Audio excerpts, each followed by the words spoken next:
"Sorry, but I just don't think this will work out," she said flatly, pushing back her chair. "You seem like a nice guy, but you're just not my type, financially." She stood, slung her designer purse over her shoulder, and walked out of the small coffee shop without another glance. The door chimed faintly behind her, leaving Michael alone with 2 untouched mugs and the quiet hum of cheap jazz in the background. He looked down at the receipt, $3. That was the price of his coffee, apparently, the same price she'd silently put on his worth. What she didn't know, what she never even tried to find out, was that Michael Turner had $8 million sitting in his bank account. But that wasn't what stung the most. What hurt was realizing how easy it was for someone to walk away simply because they couldn't see the value in front of them. That day, Michael learned something that would change the way he looked at love forever. If you believe in kindness, in second chances, and in people who still step up when the world turns away, take a moment to like, comment, and share this video. And don't forget to subscribe to the channel, because what you're about to see will restore your faith in humanity. We'd love to know, where are you watching from? Comment below with your country and region, and let us celebrate the kindness that connects us all. Now, let's begin. Michael Turner was 36 and, by most standards, incredibly successful. At 32, he had sold his tech startup to a Silicon Valley conglomerate for $8 million. The deal bought him freedom from bosses, deadlines, and financial worry. He moved to Austin, Texas, where he lived quietly in a modest home, invested his money wisely, and spent his days coding for fun and mentoring young developers. He didn't flash his wealth, no fancy cars, no designer suits, no photos of champagne on yachts. But success had brought him one unexpected problem: he no longer knew who genuinely cared about him. Every date felt like a business transaction. Women seemed charming, until they found out what he was worth. Then everything changed. Texts came faster, smiles got wider, and conversations somehow always led to expensive restaurants, luxury vacations, or business ideas they wanted him to fund. After years of failed relationships built on appearances and convenience, Michael was exhausted. So, he decided to try something different, an experiment. The experiment. He opened a new dating app profile. This time, no mention of his company, no luxury lifestyle photos, no name dropping. Just freelance programmer. Love good coffee and bad puns. Technically, it wasn't a lie. He still coded from time to time, and he definitely loved coffee. He chose profile pictures that reflected simplicity, a faded t-shirt, jeans, and a goofy smile. He wanted to see who would swipe right for him, not his money. A few days later, a match popped up: Brittany Collins, 28, personal trainer. Her photos looked like a highlight reel of luxury: sunbathing on a yacht, posing with champagne flutes, hiking in designer sneakers, and dining in rooftop restaurants. Her captions were all about manifesting abundance and knowing your worth. Michael almost skipped. But something about her confidence made him curious. Maybe she was just ambitious. Maybe she'd surprise him. They started chatting. She was witty, confident, flirtatious. She talked about health, fitness, and living a high-vibration lifestyle. After a few days, he asked her out for coffee. She agreed, but suggested a fancy café downtown known for its $12 lattes. Michael smiled to himself.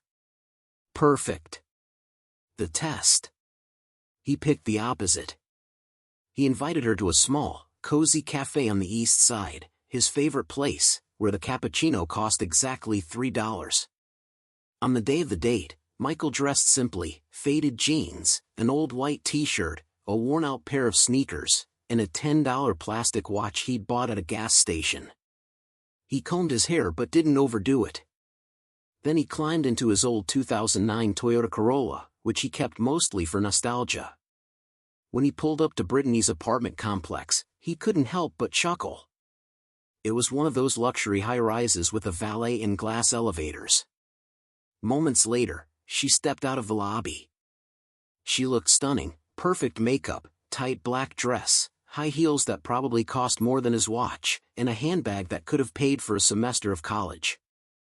Her smile faltered when she saw the car. "This is yours?" she asked, trying to sound polite but failing. "Yep." "Still runs great," he said cheerfully, unlocking the door. She hesitated, then climbed in. The smell of worn leather and old car air freshener filled the silence between them. "So," she said after a moment, "where are we going?" "It's a little cafe I love," Michael replied. "They make the best cappuccino in town. $3. She blinked. $3? "Yeah," he said. "It's kind of a hidden gem." Her polite smile stiffened. The coffee date. The cafe was everything Michael loved: wooden tables, mismatched chairs, and the comforting aroma of roasted beans. It was the kind of place where people came to read, not to be seen. Brittany, however, looked like she'd walked into a gas station. They sat by the window. Michael ordered his usual cappuccino. She scanned the menu like it was a test she hadn't studied for. "I'll just have an espresso," she said finally, her voice cool. When the drinks arrived, Michael tried to start a conversation. He asked about her work as a trainer, her clients, what she loved most about helping people. Her answers were short and distracted. Her eyes flickered between his clothes, his car outside, the cheap decor. "So," she said after a while, "do you, live around here?" "Yeah, about 15 minutes away." "Own your place or rent?" He smiled faintly. "Own." "Oh, nice. What neighborhood?" "West Side." She nodded, unimpressed, unaware that West Side meant a gated community with a panoramic view of the lake. Moments later, her phone rang. "Sorry, I need to take this." She stepped outside, and through the glass, Michael could see her demeanor change entirely, laughing, smiling, her body language light and animated. When she returned, the warmth vanished. "That was my friend," she said coolly. "She's waiting for me. We're going to meet some people later." Michael understood immediately. He signaled for the check, paid the $6 bill, and they walked to the car in silence. On the ride back, Brittany decided to make things clear. "Listen, Michael," she began, "you seem like a really good guy. But I just don't think we're compatible. We have different lifestyles, different expectations." "Financially?" he asked, glancing sideways. She hesitated, then nodded. "I've worked hard to build a certain standard for myself, you know? I need someone who can keep up with that. And you don't think I can?" She gave a soft, pitying laugh. "You drive a 2009 Corolla and took me to a cafe that charges $3 for coffee. Be honest, probably not." He smiled. "Fair enough." When they reached her building, she grabbed her purse. "Good luck, Michael," she said, stepping out. "I hope you find someone who appreciates simplicity." And just like that, she was gone. Michael barely thought about it after that. He'd gotten exactly what he came for: honesty. Painful honesty, maybe, but real. Then, 2 weeks later, he attended a charity gala he'd helped fund for underprivileged youth learning tech skills. It was a black tie event, champagne, cameras, and corporate donors. He arrived in a tailored Armani suit, wearing his Rolex, a gift from his former business partner. That night, he was the man behind the foundation, the millionaire software developer who'd made it. Halfway through the evening, as a journalist interviewed him about philanthropy and innovation, he saw her. Brittany. Her hair was styled to perfection, her gown sparkling under the lights.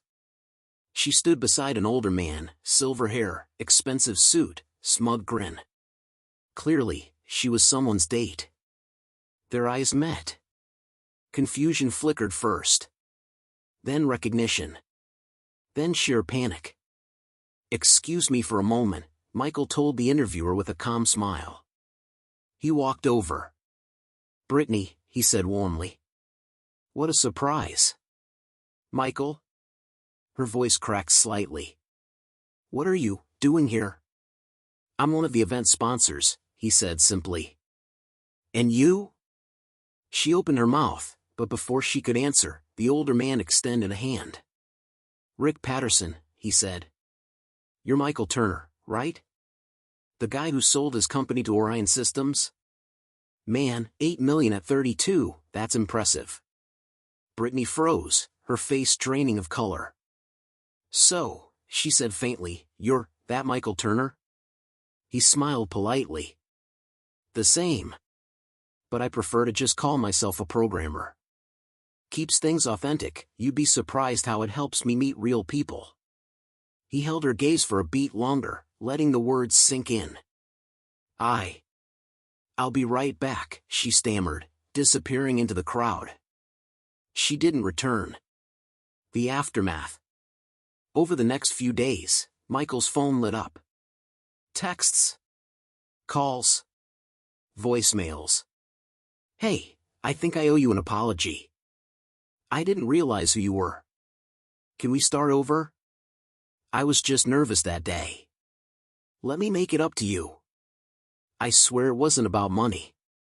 She even sent a long email explaining that she had been protecting her energy and hadn't felt aligned that day. Michael didn't reply. Not once. Finally, he blocked her number.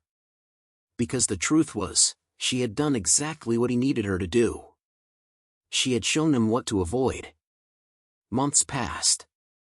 Michael kept volunteering at the coding workshops he funded.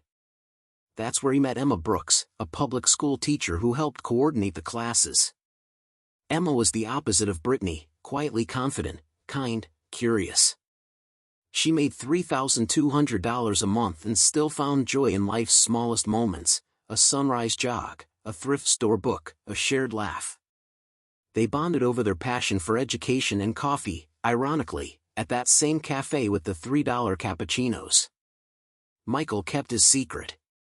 He still drove the old Corolla, still dressed casually, still lived simply. Emma adored it. She loved his humility, his humor, his heart. For the first time in years, Michael felt truly seen. 3 months into their relationship, he decided to tell her the truth.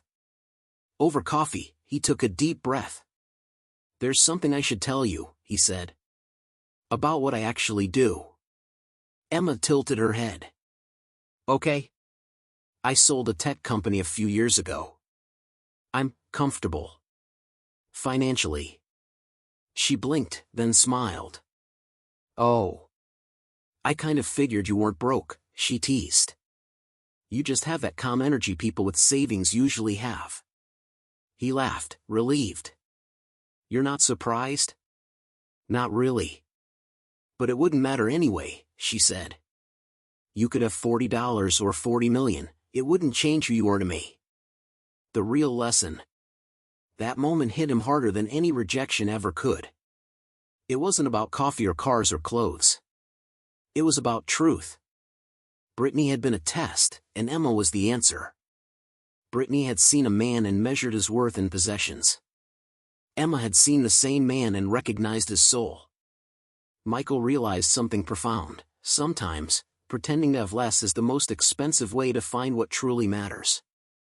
Love built on wealth collapses when the money fades. But love built on truth? It lasts through anything. Months later, Michael and Emma walked hand in hand down the same street where he'd once been rejected. They passed the tiny cafe, still serving $3 cappuccinos. He looked at her and smiled. "You know, this place taught me something." "Oh yeah? What's that?" she asked. "That the right person won't care about the price of the coffee, only the company they share it with." She laughed softly and kissed his cheek. And for the first time in his life, Michael Turner felt rich, not because of his money, but because someone finally loved him for who he truly was. Moral: true love doesn't count dollars, it counts character. The wrong person will make you feel like you're not enough.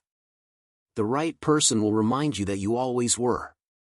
Because in the end, the most valuable test of love might just cost you $3 and teach you a lesson worth millions.